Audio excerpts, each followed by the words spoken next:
You've no doubt heard about the vandalism at the Chesed Shalem Cemetery in St. Louis.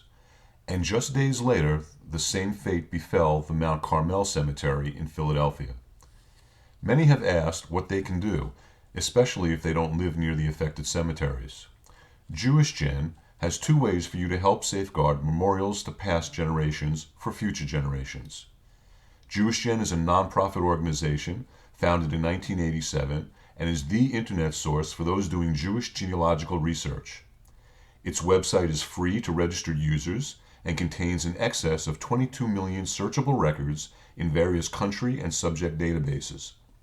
JewishGen relies on its network of worldwide volunteers to make its information available to family members and researchers. Here are two of those subject databases where we can use your help. The first is JewishGen's JOWBR database. JOWBR is an acronym for the JewishGen Online Worldwide Burial Registry. JOWBR's goal is to index individual Jewish burials and photograph headstones from Jewish burials worldwide. The Hebrew patronymic names on headstones are incredibly valuable to genealogists because patronymic names link generations by showing the name of the deceased and their father. JOWBR serves as a place where virtual cemeteries can permanently be saved for future generations. Not only are Jewish cemeteries subject to the mindless acts that recently occurred in St. Louis and Philadelphia, but cemeteries where the Jewish community is dwindling or no longer exists suffer from lack of maintenance and disrepair. There are some cemeteries in the U.S. that are in no better condition than some of those in Eastern Europe.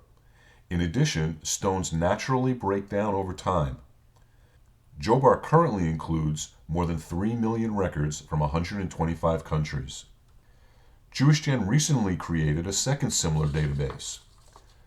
The Memorial Plaques database was created to capture and preserve information from memorial plaques and Yizkor lists that can be found in synagogues and other institutions.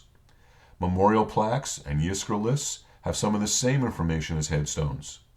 Recently, we have seen a significant number of synagogue closures and mergers as synagogue membership has been on the decline in some of our largest cities.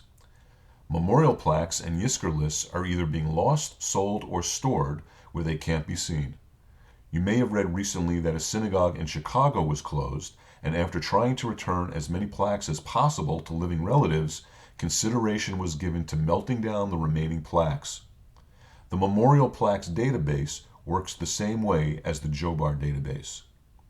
If you're interested in helping to photograph and/or index cemeteries or memorial plaques that are not yet in our database, please contact us at jowbrsubmissions@lyris.jewishgen.org. Here are the links to see which cemetery and cemetery sections are currently in JOWBR and from which synagogues and other institutions we have memorial plaques.